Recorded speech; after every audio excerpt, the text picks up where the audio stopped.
Okay, I think we should start. Welcome everybody. Our speaker this afternoon is Stephen Coggeshall. He has a master's degree in music from here, as well as a master's and PhD in nuclear engineering here. And I won't go through the full background, but he's had a wide variety of experiences in his career working with big data or data analytics, as you will see. He's currently the Chief Analytics and Science Officer for IB Analytics. He's also worked in the past for Morgan Stanley, doing financial advising or analysis, as well as looking at investor profiles, how people think about investing, which is important for those kinds of companies. He's also developed a company doing this on his own before he joined Morgan Stanley. And he worked at Los Alamos for at least 10 years. 11 years, yes. 11 years, working on nuclear fusion for laser fusion activity. Yep. So he's had a very broad background in a lot of science applications, and as you can see from his career experience, he's moved from area to area, I think, fairly seamlessly because of this kind of background ability. So what Steve would like to do today, I think, is to share with you some ideas about what it is to become a data scientist. But as things go along, he'd like to open up and have a discussion about what people are interested in talking about. So, yes. Steve? Right. Thanks, Jim. Yeah. So you want to be a data scientist, huh? Okay. So I worked for 11 years at Los Alamos doing fusion research, and then fusion research was a heck of a lot of fun, but it just really wasn't going anywhere. We kept doing the same things over and over again. You know, they say fusion's well, I don't want to get it. Fusion will be around for a long time because it's very hard to make energy out of it. But around in the early 90s, industry kept coming to the lab looking for help with trying to transfer some of the algorithms that we're using in the nuclear weapons industry, for example, and fusion, into business, U.S. businesses. So we started learning adaptive computing, is what we call it. We called it artificial intelligence and adaptive computing back then. I started learning neural nets and modeling back in the early 90s. And a lot of financial institutions came, and I raised my hand and said I wanted to manage the financial institutions. I was Citibank and MasterCard and Bank of America. I was doing fraud for the IRS too. And it worked really well. So Citibank came to a bunch of us, 5 of us scientists, and said, "What do you guys want to start a company?" And so we spun a company out of the national lab. That was our first company, and 5 years later, that was bought by a San Diego company, HNC Software, that does credit card fraud detection using neural nets. And I worked there for a couple of years, and then I started 2 other companies. One on identity fraud protection, which is this company, ID Analytics, still in existence. And the second one was another consulting company out of Los Alamos that worked with Morgan Stanley. And Morgan Stanley bought that company, so I worked for Morgan Stanley for a couple of years and then came back to ID Analytics. And I've been doing data analytics since the early 90s. And I started hiring data scientists. We didn't call them data scientists, we called them scientists. And we worked on large data systems, at that time. I started doing that around 93 is when I started hiring postdocs at Los Alamos Lab. It's interesting. Big data. You start asking, what is big data?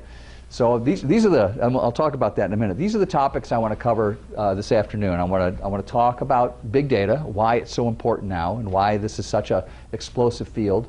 Talk about data science, giving you a little bit more insight into what that is. Talk more specifically about the kinds of skills that we look for in people when we hire data scientists. I'll talk about the interview process and the description of the typical work.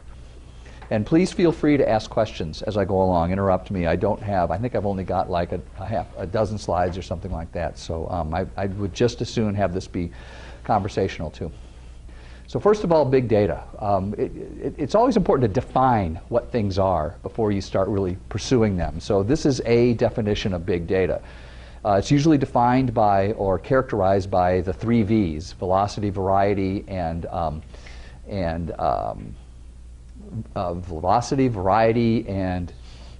Volume, yeah, thanks. But there's other V's too. There's veracity, and there's, people have gone to like 6 V's now or something like that. So if you got any word that begins with a V, you can pretty much apply it to big data. I don't usually use those words to describe big data. To me, big data is data that is so large that you can't use traditional methods to operate with it.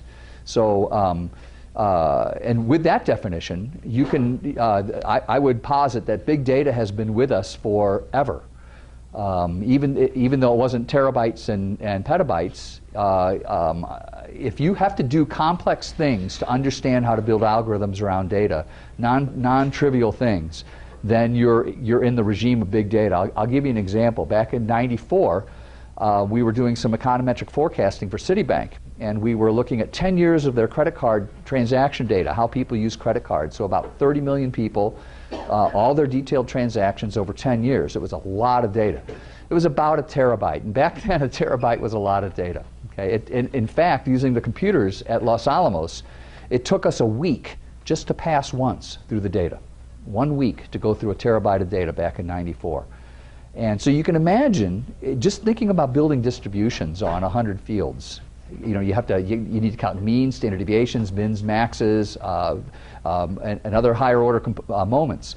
How do you do that? By minimizing the number of passes through the data. So you have to really think about things differently. And I/O starts becoming a real important characteristic too. So those are some of the characteristics that you need that start defining when you're working with big data, when you have to think about the things either architecturally different or algorithmically different.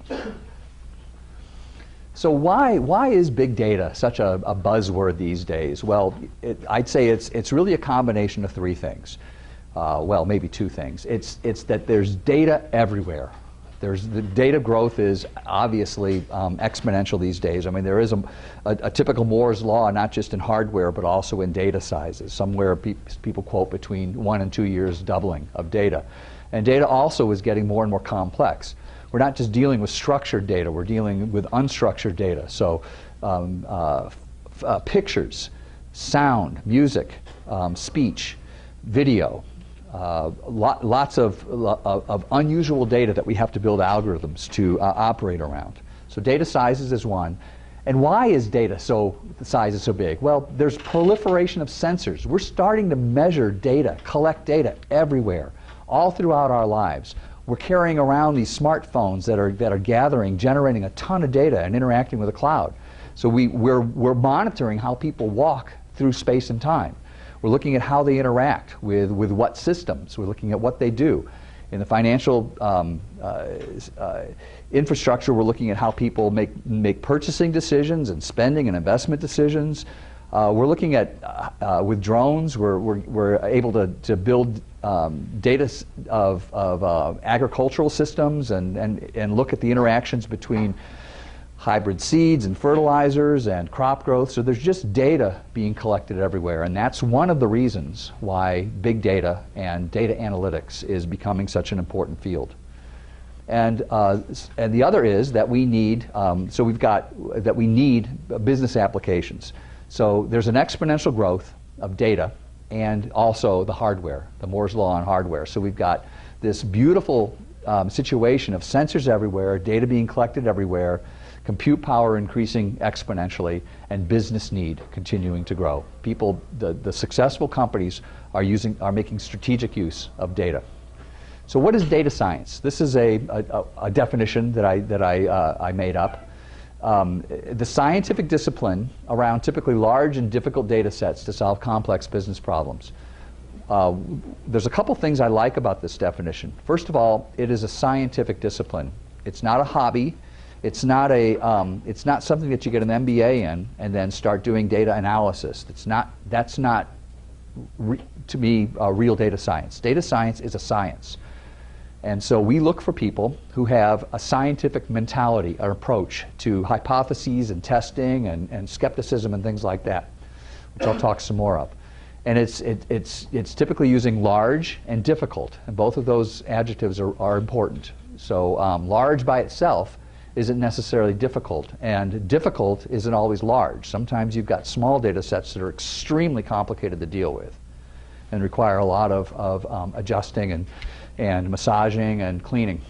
And then complex business problems. So we're not just doing a logistic regression to see who's going to buy a product. We're doing optimization of many different product lines to see where the business should go next. So complex business problems, high-level business problems. And it's being applied everywhere. Here are some industries that are well known for doing data science. So certainly financial services was probably one of the first industries to really use it, because there's that's where the money is. That's why you rob banks. Okay, you build algorithms for financial services, because small percentage increases in processes can make a big difference in a large bank. Healthcare has gotten to be more and more important. People doing bioinformatics and understanding the DNA structure and looking at drug discovery, matching with proteins.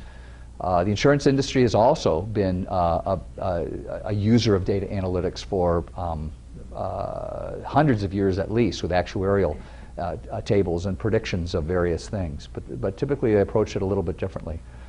Telecommunications, social networks, gaming, government uses it all over. So there are big data applications going on everywhere, and data science applications.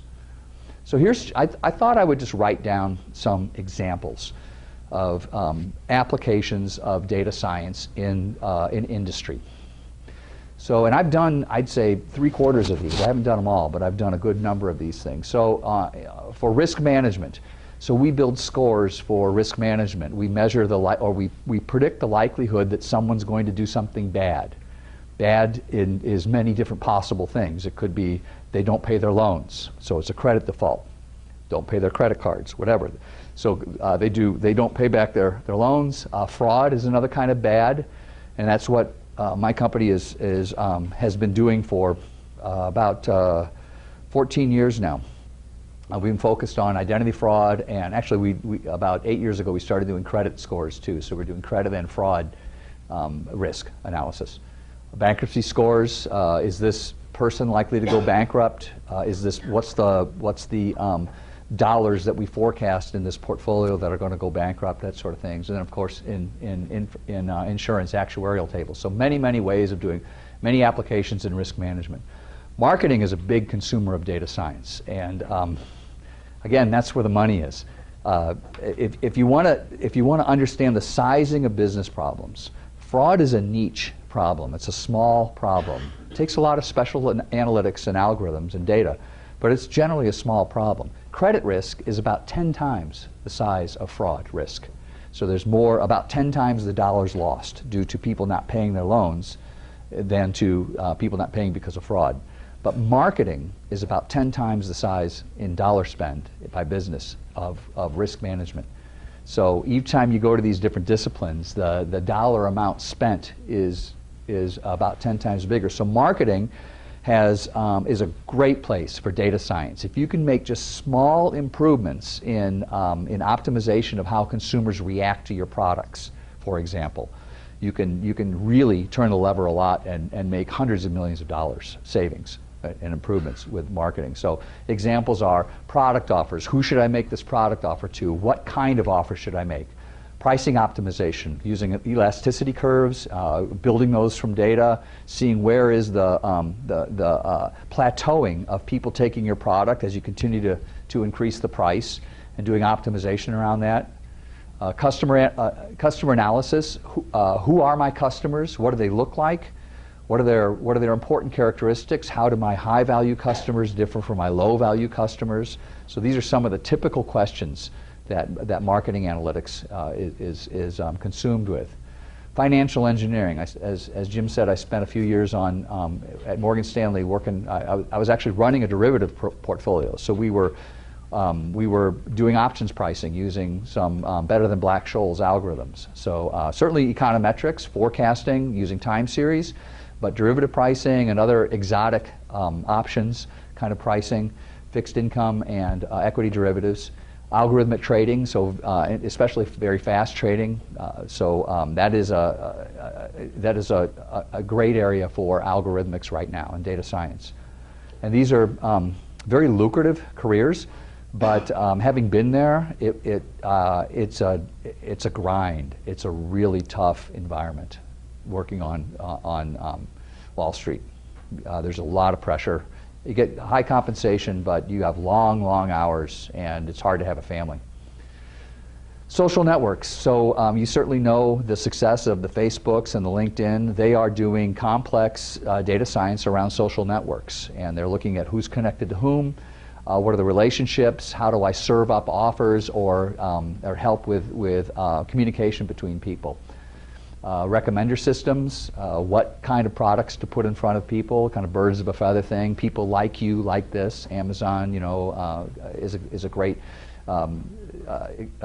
user of recommender systems. Sentiment analysis, reading text, free text, and judging whether or not it's positive or negative.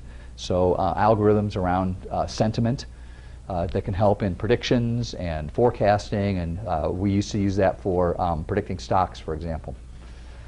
Operations optimization. So companies that are heavy operations look for ways to optimize using complex data streams. So they look at squeezing out small percentages in their production lines, optimizing chemical processes. We did some work for Monsanto back in the mid-90s, where we were trying to optimize certain kinds of chemical processes in highly nonlinear systems, and we couldn't use first principles equations, so we were using, and they were gathering data from hundreds of sensors, and we were using that to make judgments about what the operating points would be in complex parameter space.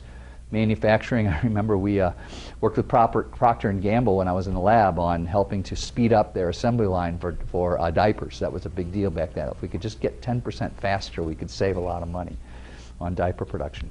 I guess there's a big call for that sort of thing.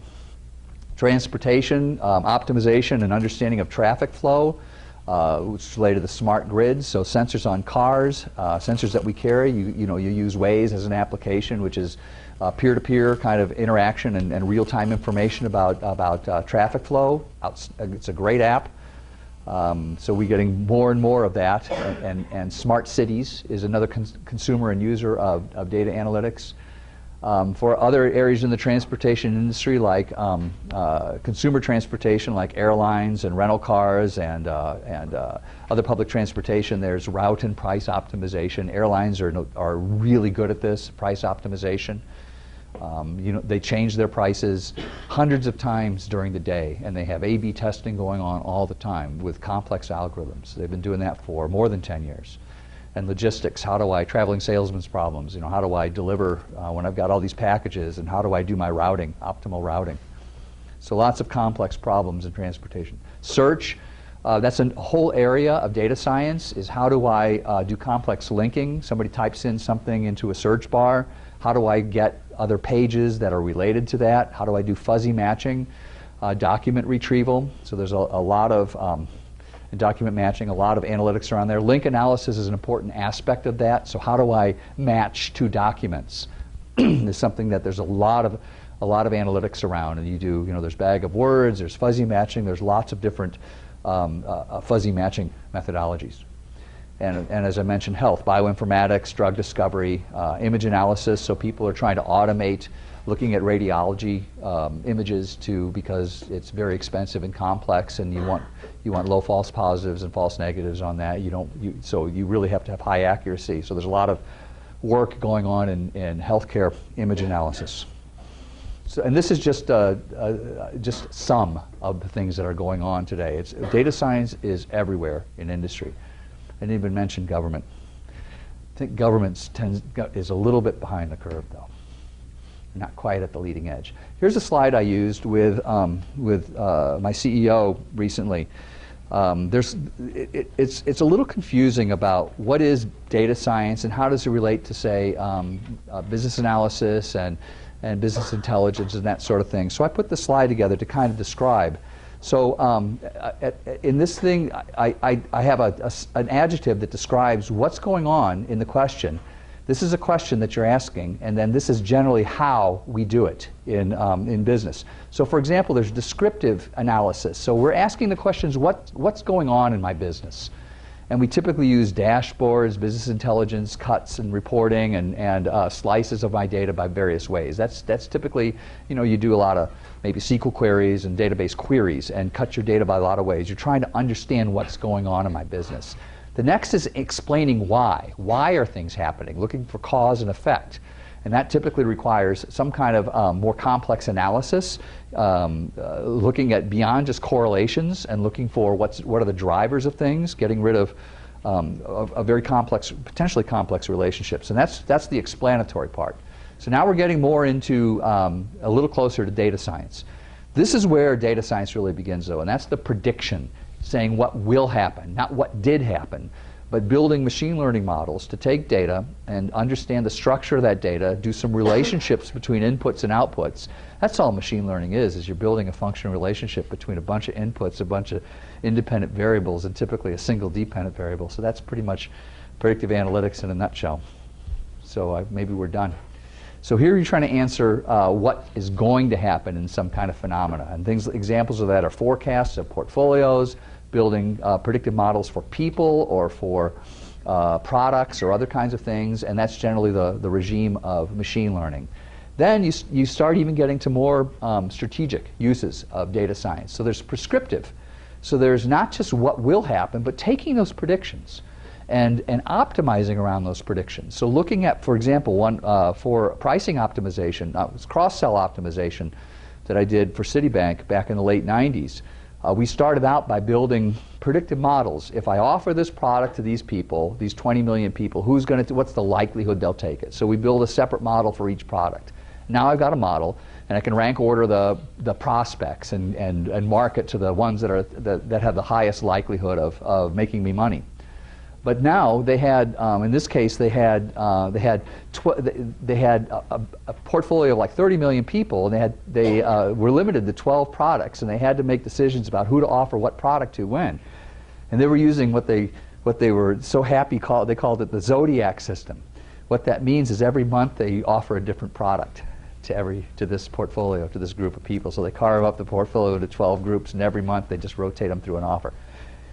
And they wanted to get beyond 12 products, and they couldn't figure out a way to get beyond, because there's only 12 months in the year, so they couldn't figure out a way to go beyond that. So the way we set the problem up is we built, and we approached the problem differently. We built the independent models, and then you put people in a matrix where the columns of the matrix are the answers to what if I offer this product, what's the likely profit I will make.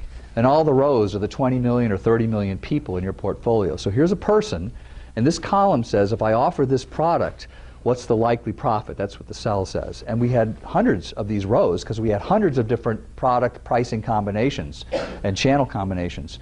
And then you can use a variety of nonlinear, actually it's integer programming to decide which is the optimal, and there were constraints the numbers that you could have in the columns. And that's an example of a prescription, taking my predictive models and building meta models of models to optimize actions and recommendations. And that's starting to talk about what should I do in my business, which is a more strategic use. And then finally, to me, the most strategic use, at least that I've worked in, is looking for new business opportunities. That is what a chief analytics officer or a chief data officer does in a company. Is you look at all the data across the organization, you make sure that it's organized correctly, optimally, being used appropriately. And there's a lot of things going on in appropriate. There's legal and there's contractual. There's regulatory. A lot of issues around how data is used. And then, can we benefit from different uses, business uses of certain data streams? Or can we go out and acquire new data streams that when we combine it with what we already have, we can do something that no one's done before? So that's the strategic use of data. So that's my hierarchy of data science and data applications. Are there any questions so far? Yes? Yeah, you are analyzing data.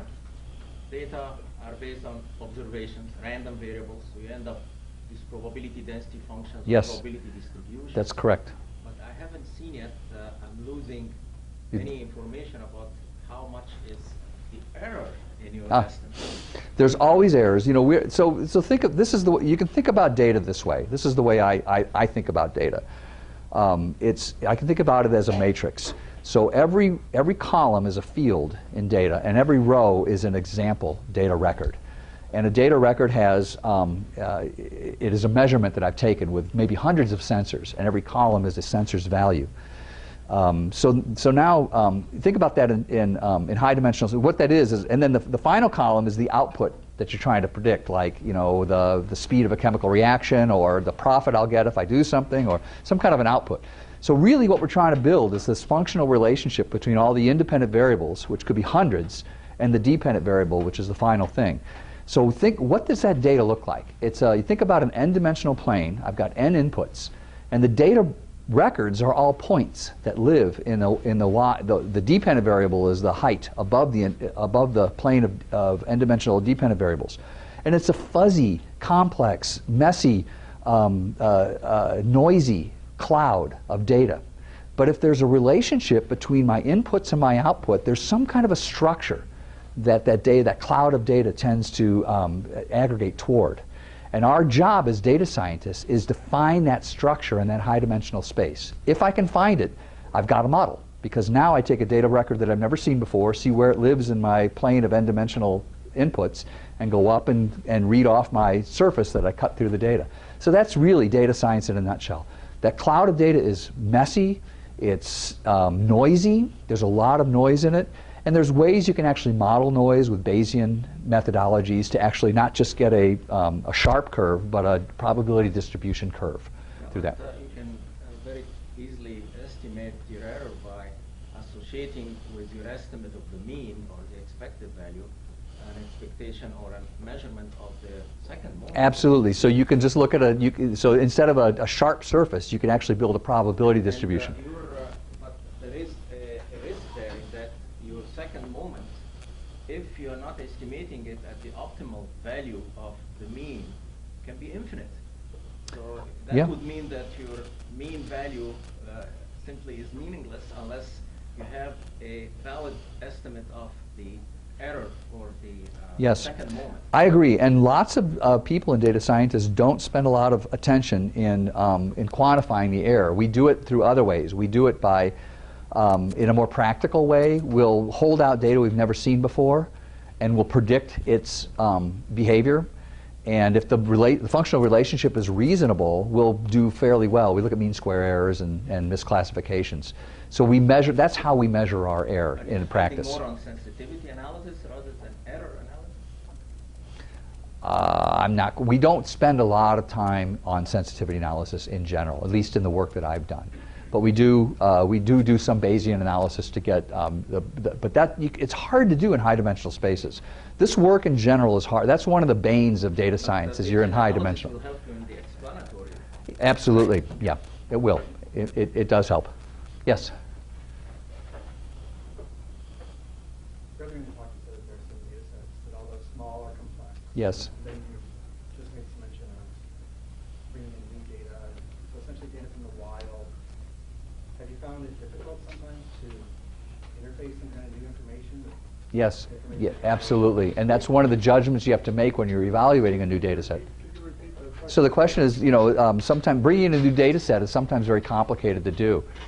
For example, we architect our data systems optimally for the data that we use, that we consume today.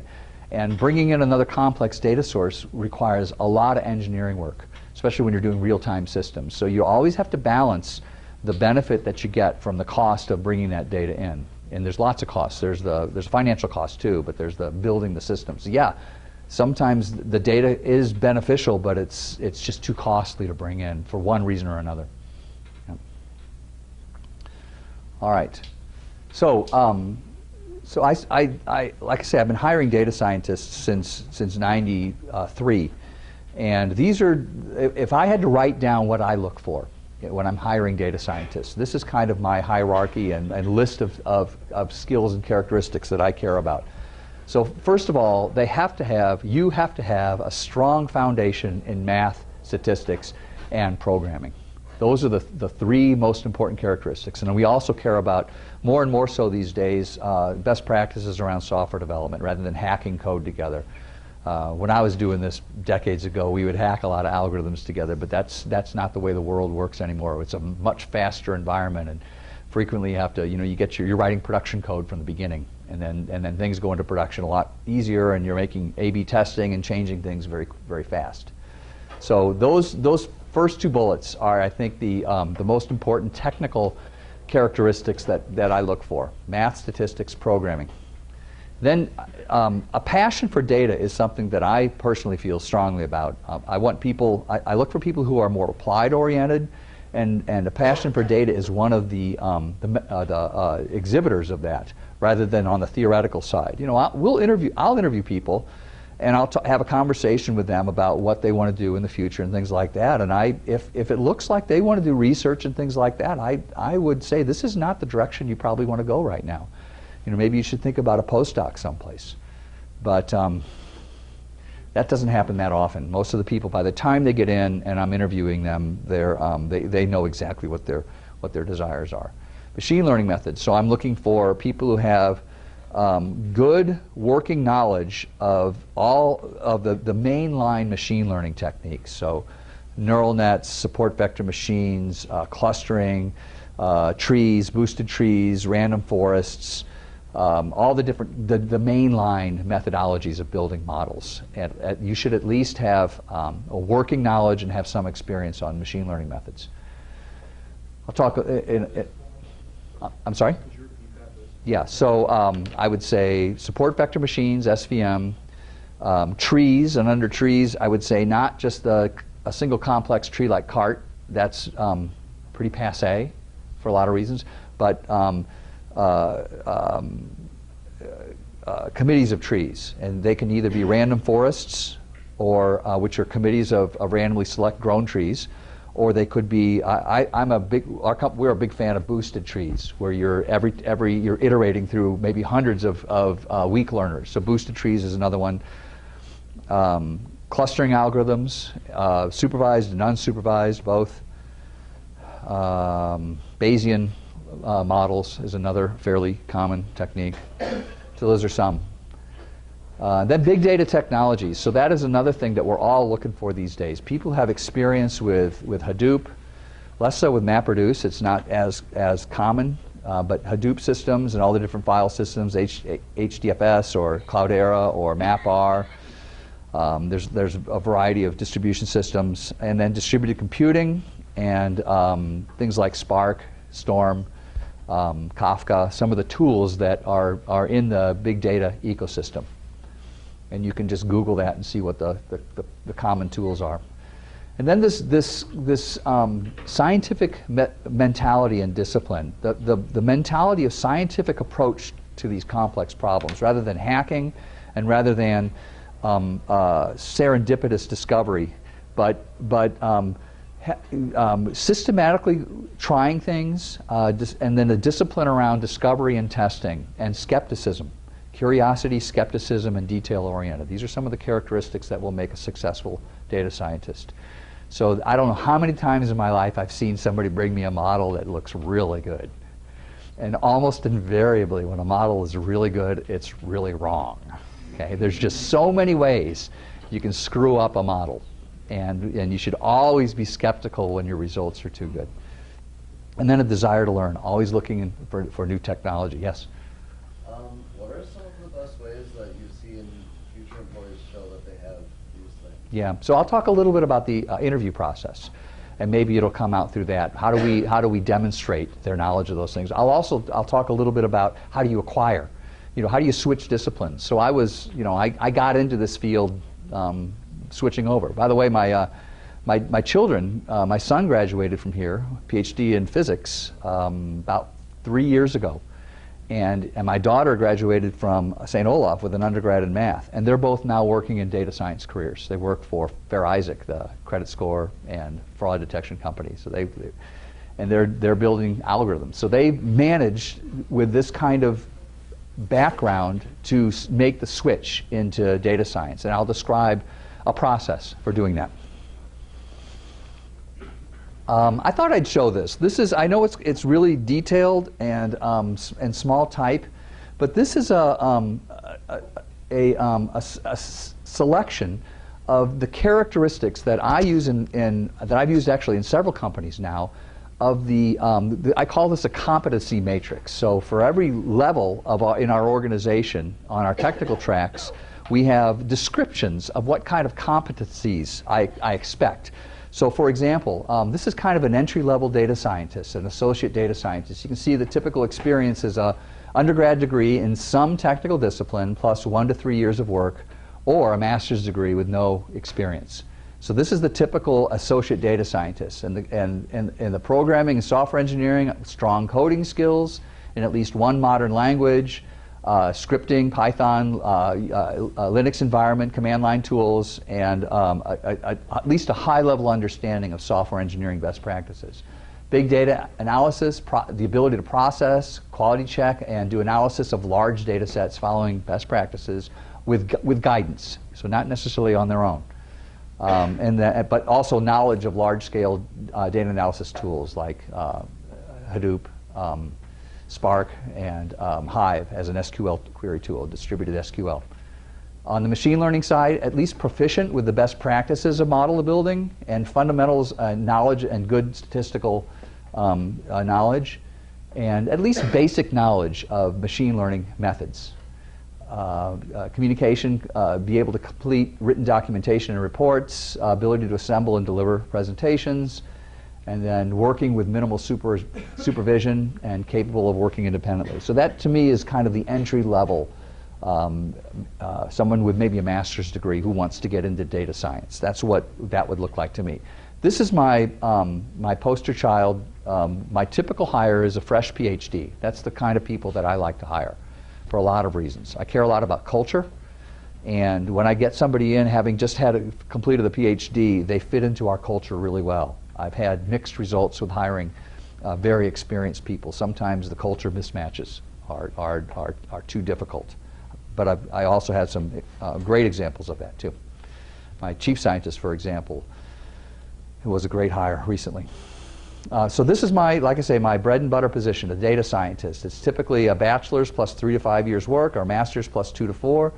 But as I said, typically for me, it's a fresh PhD, somebody just out of school. Maybe they had a postdoc, maybe they worked in a company for a while, but they're generally a new graduate PhD in some technical discipline. So what I look for is strong skills in at least one major programming, a modern language, strong scripting and command line, be able to apply software engineering best practices, taking initiative in processing, cleaning, quality checking, and analysis of large data sets based on the interaction with the business people under minimal supervision. Knowledge of large-scale data analysis tools and the ability to use them. Knowledge of security and encryption standards. That's a very important part of the work we do.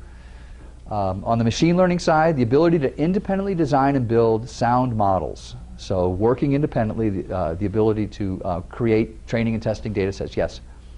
I've heard it said that Hadoop is dead. Yeah, I think the death of Hadoop is greatly exaggerated. I think MapReduce is being used less and less, but Hadoop as a distributed file system is very popular. There are different flavors of it now, like MapR, for example, is the one we use, which is not quite Hadoop, but it's still a distributed file system, so it's still very commonly used. But there are other methodologies or other niche technologies that are better. Yeah, and maybe the world is moving more toward those. MapR's got a strong presence, for example.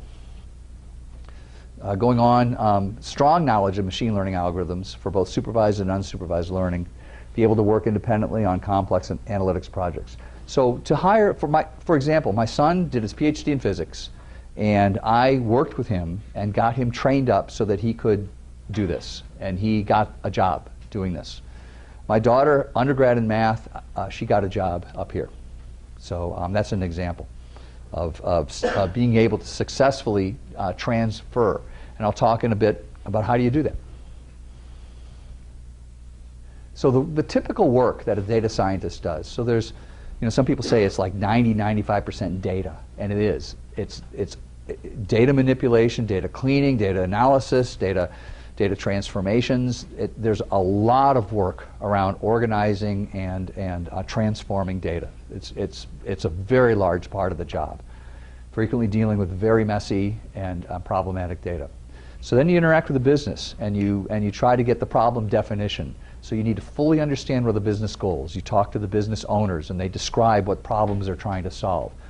Then you have to go and understand completely the details of the underlying data, the strengths and weaknesses, the time frames, the missing fields, all the problems with the data. And then you start thinking about, how do I frame the problem? And you do that by understanding the business goals, understanding the strengths and weaknesses, limitations of the data. And then you start with experience, since that's why you tend to have a senior data scientist guiding these projects. You start framing the problem. Is this going to be a time series? Am I going to use, say, a simple ARIMA model?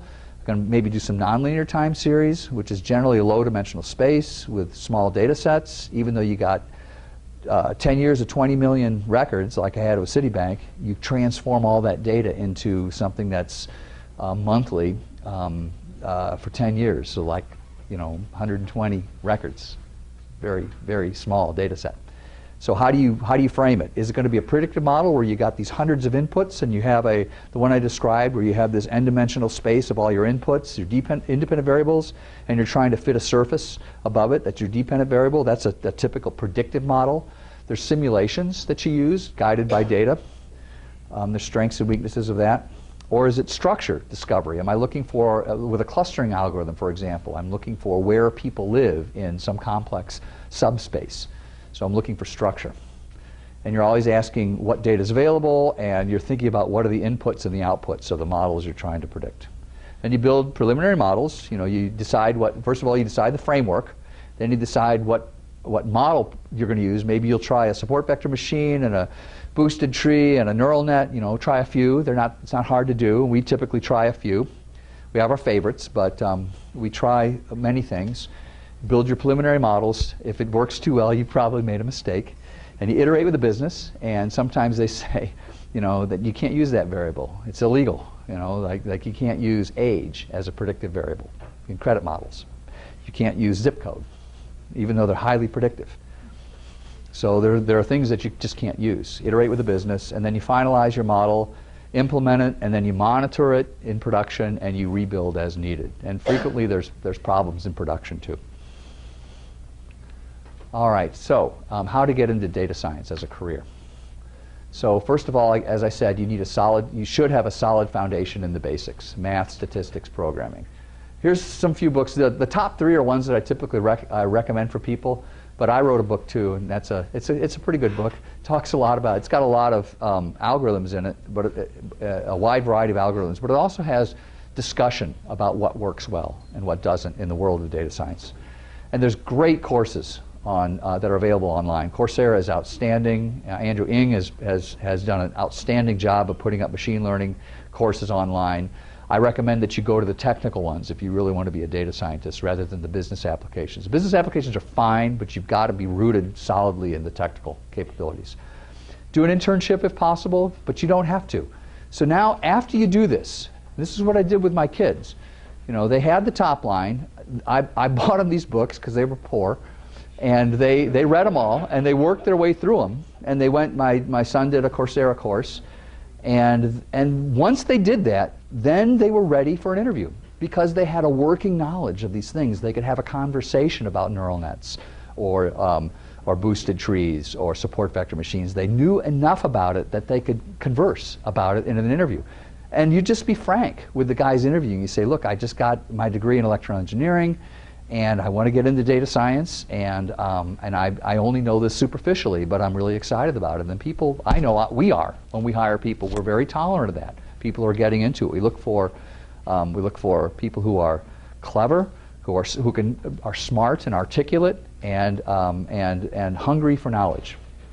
So that's pretty much how you get into the field. Any questions about that? That's all you need to know.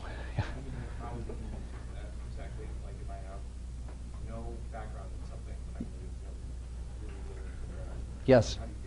Well, I'd say the easiest thing to do is get some books, and these are great books. And you just start reading the books, and you understand the general concepts now. What is machine learning? What are the methodologies? What are the pitfalls? What kinds of problems it solves? So that's the first thing to do. And then I'd say once you're ready, then you can take an online course because you'll be watching someone who's an expert walking you through it. I'd say that's a fairly straightforward way to get into the field. All right, I think I've just got, oh yeah, description of the interview process, and then I'm going to sum up, and then you can ask more questions. So this is the process that I'm familiar with in most of the Bay Area companies. I'm in San Diego, and we all pretty much follow the same kind of process. You typically, we get lots of resumes in, and we filter them for the right background on the resume, which doesn't necessarily include machine learning. It helps, but it's not always necessary. And then we do phone interviews, and typically I have my data scientists and seniors and principals and directors do, typically every applicant, they'll do one phone interview, and if they survive that, they'll do a second phone interview, and if they do that, we bring them in. And during the phone interview, we talk about the resume, we talk about machine learning, we talk about their experience with data, their background with statistics and math and programming. Then when we bring them in, it's usually the same kind of conversations, but a lot more in-depth. I mean, it'll be an all-day process where typically if they're a PhD, they come in and give a talk.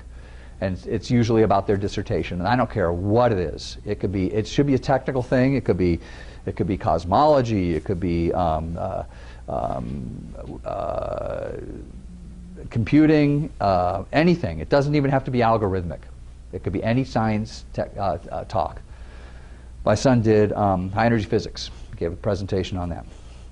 Then you go through a series of interviews during the day, typically 45 minutes-ish, sometimes alone, sometimes with a group of people, and they'll ask you more deep questions about these things. You'll be at a whiteboard, they'll ask you some fundamental problems, some basic toy problems and things, and some of them are actually quite complex.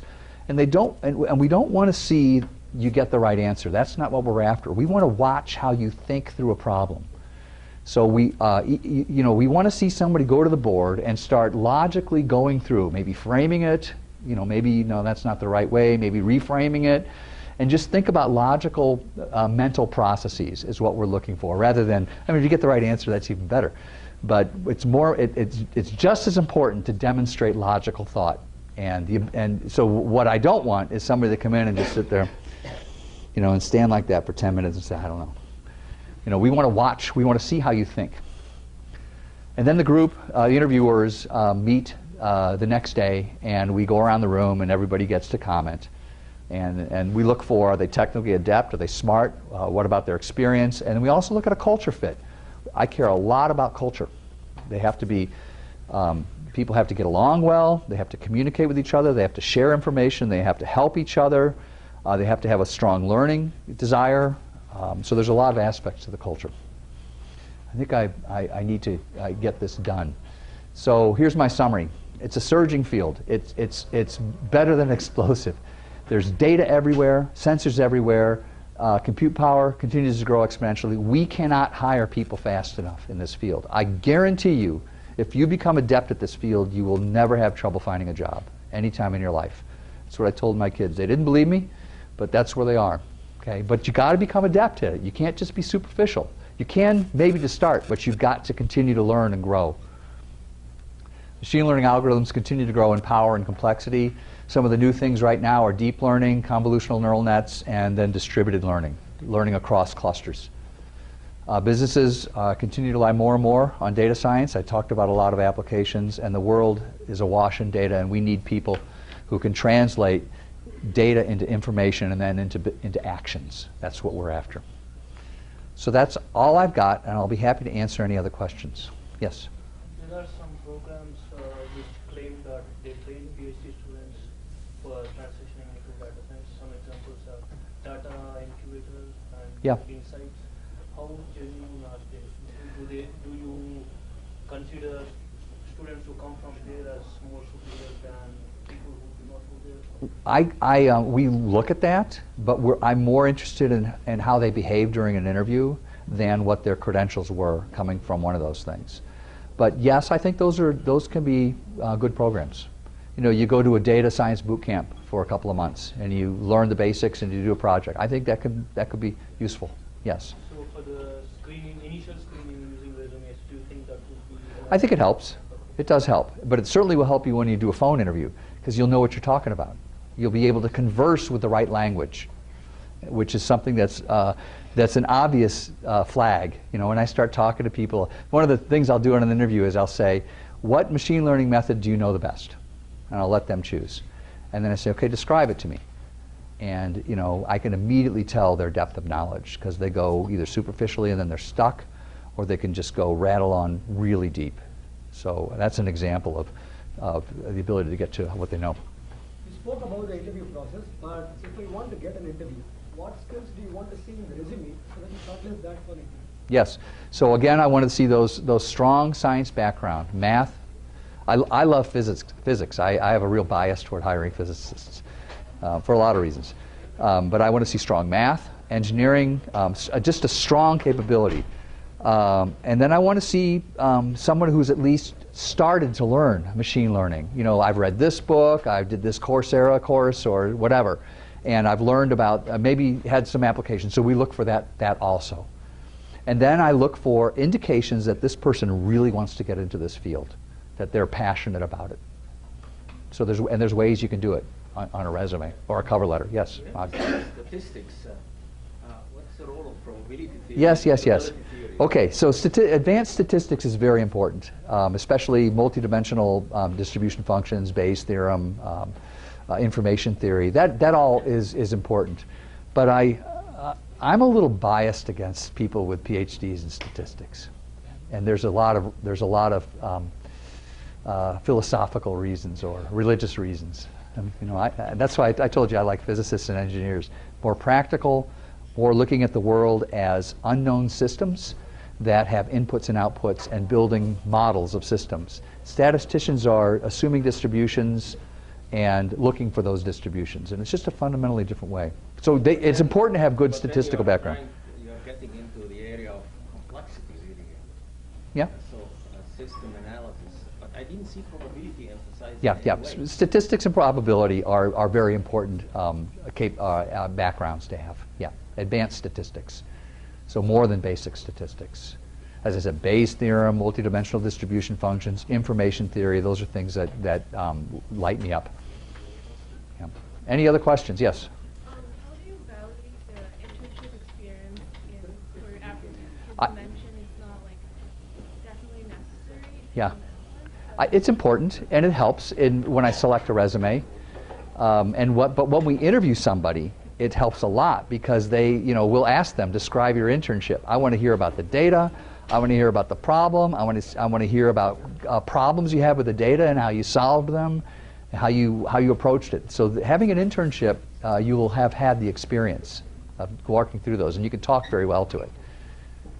Yes? So whenever you approach a new problem, you mentioned that there are obviously lots of machine learning methods that you can try and apply. Yes. Your favorites. Yes. What are your normal go-to methods?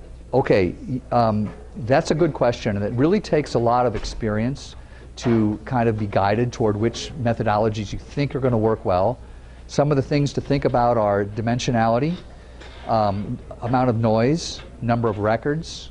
So those are some of the fundamental things. Some methods work quite well in certain and break down in others. Are they continuous inputs? Are they categorical?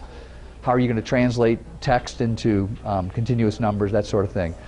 So I think it just takes some years of experience to be able to make a choice. But there's nothing wrong with starting with the fundamental ones. Support vector machines, boosted trees, neural nets, random forests. They tend to be the ones that win competitions. Yes? So I missed a little bit at the beginning, but for someone like me who is very oriented towards like hands-on research, how would you sell this if it's 95% data and possibly really dry? Like, what's the most gratifying aspect of your work? Yeah, well, first of all, I don't want to sell it, because, maybe I should, but I don't know. I think you should be attracted to it. But like I said, I spent 11 years doing fusion research, which was highly theoretical. When I first started doing machine learning stuff, for the first time in my life, people actually cared about what I was doing. Seriously, instead of writing papers, there was somebody who actually looked at the result and said, I can use that. And it was intoxicating to me. It was a complete transformation in my way of thinking. So that was, and I did develop a passion for data. I love looking at data, messy data, trying to think about how am I going to work with this data. So I don't know. Some people are naturally attracted to this complex, messy, practical world. Others aren't. So I'd say, you know, and when you're graduating is the time to kind of think of what bent am I? You know, if you're more on the theoretical side, go do a postdoc. And good luck to you. It's a hard career. Getting academic positions is tough. You'll never have trouble getting a job if you go down this path. But if you're theoretically oriented and you go down this path, you may not be successful. Yeah, and I've seen people that I've advised to not go down this path. Anything else? Yes. So you mentioned that data scientists, you can know some high-level software engineering Yes. skills. So Yes. maybe more specific on that? Yeah. Well, I'd say, first of all, you need to be an adept programmer in some modern language. Java, C++, and then scripting languages like Python. If you have Spark and Scala experience, that's outstanding, because that's kind of at the forefront. And you should understand good software development discipline, unit testing, functional testing, code, repositories, GitHub, and things like that. So just general best practices. That's kind of what I have in mind. Rather than deep software engineering. We hire engineers too. I manage engineers, but I'm talking about the data scientists. But they should have at the least respect for those disciplines, so they're not hacking code together that we have to go back and fix. Any other questions? Yes? It's a very impressive presentation, and it was mentioned many times that for this decision, the PhD students are more preferred compared with the master's. For me, but actually, Yeah, for your company also. there's a lot of argument about that these days. And so during your interview, what characteristic of a PhD student that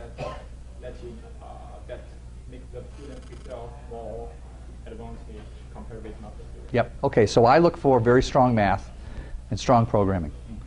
I look for a knowledge of how to a feel for how to approach data. You know, I describe data as a matrix, you know, columns and rows. So I'll write that on the board in an interview, and I'll ask, how would you approach this data?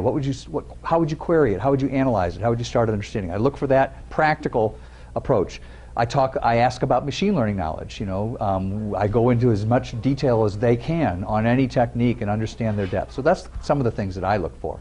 Other people on my team look for problem solving, and I also look for, I have a conversation about your desires. What do you want to do? Because I want to make sure that this is the right field for you. So that's what I look for. Other people look for other things too. Yes? In your programming list, how do you value R? Yeah, I would say R is emerging as a useful language. But for the kind of work we do with billions of rows, it's not the preferred language. Yeah. I think we're going to have to stop there. There's a class in here at 5. Ah, okay. Thank you very Thanks, much. guys. Thank Sure. you.